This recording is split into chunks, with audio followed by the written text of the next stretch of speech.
Hi മക്കളെ, higher secondary +2 public എക്സാമിലേക്ക് വേണ്ടിയിട്ട് +2ലെ ഓരോരോ പാഠഭാഗങ്ങൾ ഷോർട്ടായിട്ട് അതിൻ്റെ ഉത്തരങ്ങൾ സെറ്റാക്കുന്ന വീഡിയോയിലേക്ക് മക്കൾക്ക് സ്വാഗതം. ഇന്ന് നമ്മൾ പരിശോധിക്കാൻ പോകുന്ന പാഠഭാഗം കിരാതവൃത്തം എന്നുള്ള പാഠഭാഗമാണ്. നമ്മുടെ മുഖ്യ പാന്താവിൽ അല്ലെങ്കിൽ നമ്മളെപ്പോലെ വികസിതർ എന്ന് അവകാശപ്പെടുന്ന, പരിഷ്കൃതർ എന്ന് അവകാശപ്പെടുന്ന മനുഷ്യർ കാടുകളിലേക്കും മറ്റുള്ള വനാന്തർഭാഗങ്ങളിലേക്കൊക്കെ ഒന്നും തന്നെയല്ല അർത്ഥം, വനപ്രദേശങ്ങളുടെ ബാഹ്യ പരിസരങ്ങളിലേക്കൊക്കെ ഇടപെടുമ്പോൾ അവിടെ ഇത്രയും കാലം അതുമായിട്ട് ബന്ധപ്പെട്ട് ജീവിച്ചിരുന്ന ഗോത്രവിഭാഗങ്ങളുണ്ടായിരുന്നു. അവർക്ക് നിഷേധിക്കപ്പെട്ട ഒരുപാട് സൗകര്യങ്ങളുണ്ടായിരുന്നു. അവരുടെ അവകാശങ്ങളിലേക്കായിരുന്നു പലപ്പോഴും നമ്മളെപ്പോലുള്ള പരിഷ്കൃതർ എന്ന് നടിക്കുന്ന ആളുകൾ എന്ത് ചെയ്തത്, കടന്നുകയറ്റം നടത്തിയത്. അത് അവരുടെ ജീവിതത്തിൽ ഒരുപാട് പ്രയാസങ്ങൾ ഉണ്ടാക്കി തീർത്തിട്ടുണ്ട്. അവർക്ക് അവരുടെ സംസ്കാരവും അവർക്ക് അവരുടെ ഭാഷയും അവർക്ക് അവരുടെ സ്വത്വവും നഷ്ടപ്പെടാൻ കാരണമായിട്ടുണ്ട്. അവരുടെ ജീവിത മാർഗങ്ങൾ ഇല്ലാതായിട്ടുണ്ട് ഇത്തരത്തിലുള്ള ഇടപെടലുകൾ മൂലം. ഇതിനെതിരെ പ്രതിഷേധിക്കുന്ന ഒരു ദളിതൻ്റെ ശബ്ദമായിട്ടാണ് കിരാതവൃത്തം എന്ന് പറയുന്ന പാഠഭാഗം എന്ത് ചെയ്യപ്പെടുന്നത്, കടമ്മനിട്ട നമ്മുടെ മുന്നിൽ അവതരിപ്പിക്കുന്നത്. സെറ്റാണല്ലോ. നമുക്ക് പാഠഭാഗത്തിൻ്റെ ആശയത്തിലേക്കും ചോദ്യോത്തരത്തിലേക്കും അടക്കാം. കിരാതവൃത്തം, കടമ്മനിട്ട രാമകൃഷ്ണൻ. പാഠസംഗ്രഹം.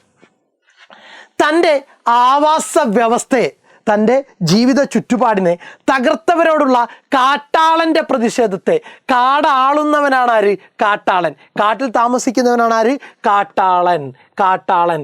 കാട്ടാളൻ്റെ പ്രതിഷേധത്തെ തീവ്രമായി അവതരിപ്പിച്ചിരിക്കുന്ന കവിതയാണ് കടമ്മനിട്ട രാമകൃഷ്ണൻ്റെ കിരാതവൃത്തം.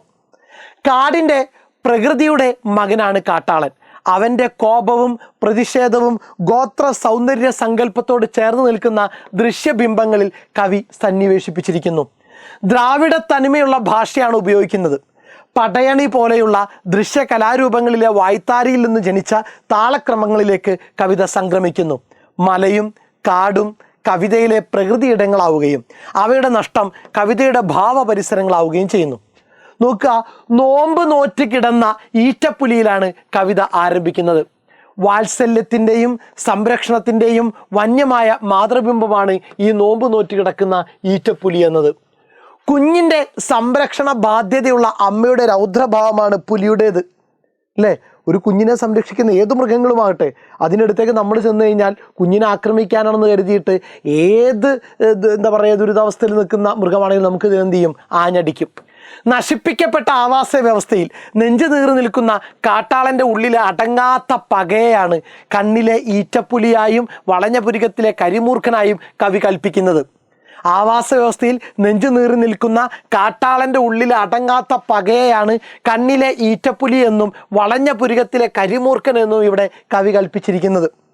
സർപ്പരോഷത്തോടെ പ്രതികാര ദംശനത്തിൻ്റെ വെമ്പുന്നവനാണ് നെഞ്ചത്ത് പ്രതികാരത്തിൻ്റെ പന്തവും കുത്തി നിൽക്കുന്ന കാട്ടാളൻ. പ്രതികാരത്തിൻ്റെ പന്തവും കുത്തി നിൽക്കുന്ന കാട്ടാളൻ പടയണിക്കോലമായ ഭൈരവിയുടെ ആത്മാംശമാണ് ഇതിലുള്ളത്. തനി നാടൻ പ്രയോഗങ്ങളുടെ വീറുള്ള നടന മുദ്രകളോടെയാണ് കാട്ടാളൻ പ്രവേശിക്കുന്നത്. പ്രകൃതിയിൽ മനുഷ്യജീവിതം ആരോപിച്ചുകൊണ്ട് കവിത പിന്നീട് ചടുല താളത്തിലേക്ക് സംക്രമിക്കുന്നു. ജഡമായി പോകുന്ന മലയും ആകാശവും കണ്ട് കാട്ടാളൻ നടുങ്ങുന്നു. മലയോരത്തഴക്കമുള്ള മാതാവും ആകാശവിസ്തൃതിയുള്ള പിതാവുമാണ് ചുടലപ്പറമ്പായത്. ഭൂമിയുടെ മുലകളാണ് മലകൾ. വംശപരമ്പരയുടെ വേരായ അവ പാതി മുറിഞ്ഞു പോയിരിക്കുന്നു. മുലമുറിഞ്ഞ വേദനയിലുള്ള പ്രകൃതിയുടെ കനൽവിളി ചാട്ടുളിയായി കാട്ടാളൻ്റെ നെഞ്ചിൽ തറയ്ക്കുന്നു. ലോകമാസകലം ഉലയ്ക്കുന്ന ഒരു അലർച്ചയായി കാട്ടാളൻ മാറുന്നത് ഇവിടെയാണ്. കടലിന് മീതെ അലറുകയും കടലിൻ്റെ വേര് പറിച്ചെടുക്കാൻ കുതിറുകയും ചെയ്യുന്നു. നഷ്ടപ്പെട്ട ജൈവ സന്തുലിതത്വം സംഹാരാത്മകമായി തിരിച്ചുപിടിക്കുന്ന കാട്ടാളനെയാണ് ഇവിടെ കാണുന്നത്. ആദി ദ്രാവിഡ സംസ്കാര സൂചകമായ കന്മഴ കൊണ്ട് വേട്ടക്കാരുടെ കൈകൾ വെട്ടാനും മല കയ്യേറി മാനഭംഗപ്പെടുത്തിയവരെ സംഹരിക്കാനുമുള്ള ആഹ്വാനത്തിലേക്ക് കവിത എത്തിച്ചേരുന്നു. കാട്ടാള ദുഃഖം രോഷമാവുകയും മനുഷ്യവംശത്തിലേക്ക് പടരുകയും ചെയ്യുന്നു. കുലം മുടിച്ചവരുടെ കുടൽമാലകൾ കൊണ്ട് പ്രതികരിക്കുന്നത് നിറമാല ഒരുക്കുന്നു.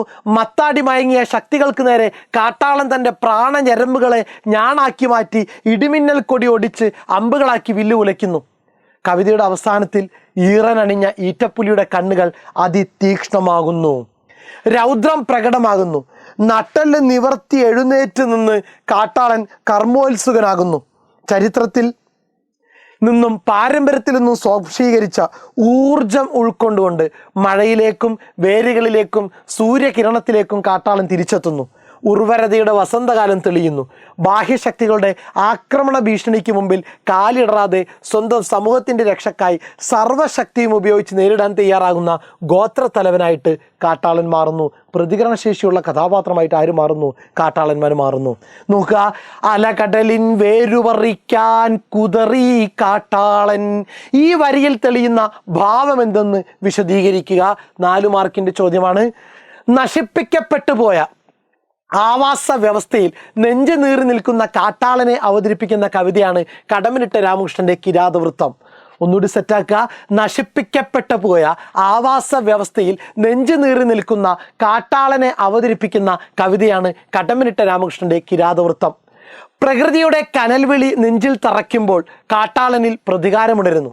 തന്നെ കീഴടക്കിയ ദൈന്യത്തെ രൗദ്രഭാവം കൊണ്ടയാൾ അതിജീവിക്കുന്നു. ലോകമാസകലം ഉലയ്ക്കുന്ന ഒരു അലർച്ചയായിട്ട് കാട്ടാളൻ മാറുന്നു.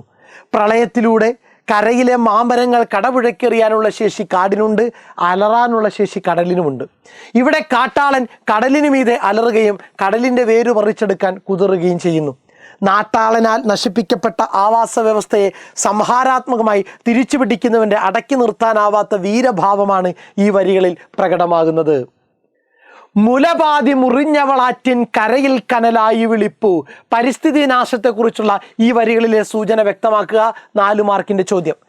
മലയാളത്തിലെ എണ്ണപ്പെട്ട പരിസ്ഥിതി കവിതകളിൽ ഒന്നാണ് കടമ്മനിട്ട രാമകൃഷ്ണന്റെ കിരാതവൃത്തം. പ്രകൃതിയിൽ മനുഷ്യജീവിതം ആരോപിച്ചുകൊണ്ട് കാട്ടാളൻ്റെ നഷ്ടത്തെ മനുഷ്യവംശത്തിൻ്റെയും ഗോത്ര സംസ്കൃതിയുടെയും നഷ്ടമായി കവി പരിവർത്തിപ്പിക്കുന്നു. ഭൂമിയുടെ മുലകളായ മലകൾ വംശപരമ്പരയുടെ വേരുകളാണ്. മുലകൾ പാതി മുറിച്ചു മാറ്റപ്പെട്ടിരിക്കുന്നു. കയ്യേറ്റം ചെയ്യപ്പെട്ട പെണ്ണിനെ പോലെ തച്ച് തകർക്കപ്പെട്ട മലകളിൽ നിന്ന് ഇനി പുഴകൾ വിറക്കില്ല. മുല പാതി മുറിഞ്ഞ പ്രകൃതിയുടെ കനൽവിളി കാട്ടാളൻ്റെ നെഞ്ചിൽ തറയ്ക്കുമ്പോൾ അവൻ പ്രതികാരദാഹിയാകുന്നു. മലയും മരവും പുഴയും സ്വാർത്ഥലാഭത്തിനായി നശിപ്പിക്കുന്ന മനുഷ്യൻ്റെ പ്രവൃത്തി കാരണം നീറി വിളിക്കുന്ന പ്രകൃതിയുടെ കരച്ചിൽ അപമാനിതയായ സഹോദരിയുടെ നിലവിളി പോലെ കാട്ടാളൻ്റെ നെഞ്ചു പിളർക്കുന്നു. എവിടെ പോയി എൻ്റെ കിടാങ്ങൾ, എവിടെ പോയി ആമ്പൽ പൂമൊട്ടുകൾ എവിടെയും ചോദിക്കുന്ന പാർശ്വവൽക്കരിക്കപ്പെട്ട ജനതയുടെ വർത്തമാനകാല ജീവിത യാഥാർത്ഥ്യങ്ങളുമായി പൊരുത്തപ്പെടുന്നതാണോ? ദളിതരുടെ ജീവിതത്തിൽ ഇപ്പോഴും ഇങ്ങനെയുള്ള പ്രശ്നങ്ങൾ നിലനിൽക്കുന്നുണ്ടോ? 4 മാർക്കിൻ്റെ ചോദ്യം. തകർക്കപ്പെട്ട ആവാസ വ്യവസ്ഥയുടെ നഷ്ടത്തിൽ തകർന്നു നിൽക്കുന്ന ഗോത്ര ജനതയുടെ കോപവും ദൈന്യവുമാണ് കടമ്മനിട്ട രാമകൃഷ്ണന്റെ കിരാതവൃത്തം എന്ന കവിത പങ്കുവെക്കുന്നത്. കവിതയിലെ കാട്ടാളൻ ആദിമ ഗോത്ര ജനതയുടെ പ്രതിനിധിയാണ്. അവൻ തൻ്റെ ഭൂതകാല നിലവുകളിലൂടെ ആത്മസംഘർഷത്തോടെ സഞ്ചരിക്കുമ്പോൾ പങ്കുവെക്കുന്ന നഷ്ടങ്ങളും ആശങ്കകളുമാണ് ഈ വരികൾ. നഷ്ടപ്പെട്ടു പോയ നല്ല നാളുകളെയും തേൻകൂടുകൾ തേടിപ്പോയി കൺവെട്ടത്തു നിന്ന് മറഞ്ഞ ആൺകുഞ്ഞുങ്ങളെയും പൂക്കൂടെ നിറയ്ക്കാൻ പോയി കാണാതായ പെൺകുട്ടികളെയും ആകുലതയോടെ ഇവിടെ ഓർമ്മിക്കുന്നു. അമ്മിഞ്ഞ ചുണ്ടിലൊട്ടിയ ആമ്പൽപ്പൂമുട്ട് പോലുള്ള കുരുന്നുകൾ ഇന്ന് കാട്ടാളിന് നഷ്ടമായി. ചെറിയ കുട്ടികളെ എന്ത് ചെയ്തു? നഷ്ടപ്പെട്ടു. ശൈശവ മരണനിരക്ക് ഏറ്റവും കൂടുതൽ ആദിവാസി വിഭാഗങ്ങൾക്കിടയിലാണ്. പാൽമണം മാറും മുമ്പേ കശാപ്പ് ചെയ്യപ്പെട്ട കുഞ്ഞുങ്ങളുടെ വാർത്തകൾ കേരളത്തിൽ പതിവായിരിക്കുന്നു. പലപ്പോഴും ദുർബലരായ പാർശ്വവൽകൃത ജനതയാണ് ഇത്തരത്തിലുള്ള എല്ലാ പ്രവർത്തനങ്ങൾക്കും ഇരയാവുന്നത്. അവരുടെ ഇളം തളിരെല്ലുകൾ കരിയുന്ന മണമാണോ നാടുകളിൽ നിറയുന്നതെന്ന് കാട്ടാളൻ സംശയിക്കുന്നു. ആദിവാസി ഗോത്ര ജനതയുടെ ശൈശവവും ബാല്യവും ഇത്രയേറെ ചൂഷണം ചെയ്യപ്പെട്ടിട്ടുള്ള ഒരു കാലഘട്ടം മുമ്പ് ഉണ്ടായിട്ടില്ല. സാമൂഹികമായും സാമ്പത്തികമായും ലൈംഗികമായും ആ ജനത നാട്ടാളൻ്റെ ചൂഷണം നേരിടുന്നു. പാർശ്വവൽക്കരിക്കപ്പെട്ട ജനതയുടെ വർത്തമാനകാല ജീവിതത്തിൻ്റെ യാഥാർത്ഥ്യങ്ങൾ തന്നെയാണ് ഈ വരികളിൽ ആവിഷ്കരിക്കപ്പെട്ടിരിക്കുന്നത്. സെറ്റാണല്ലോ മക്കളെ? പാഠഭാഗം നന്നായിട്ട് വായിക്കുക, ക്വസ്റ്റ്യൻ ആൻസേഴ്സ് നോക്കുക, സെറ്റാക്കി വെച്ചുവിടുക. ഓക്കെ, ചാനൽ ഇഷ്ടപ്പെട്ടിട്ടുണ്ടെങ്കിൽ ലൈക്ക് ചെയ്യുക. നിങ്ങളുടെ വിലയേറിയ അഭിപ്രായങ്ങളും നിർദ്ദേശങ്ങളും എന്ത് ചെയ്യണം? കമൻറ്റ് ബോക്സിൽ രേഖപ്പെടുത്തണം. സബ്സ്ക്രൈബ് ചെയ്ത് വെക്കുക. ഞാൻ നിങ്ങളുടെ സ്വന്തം ജയ്സൽ സാർ എജുപോർട്ടിനോടൊപ്പം. ഓക്കെ.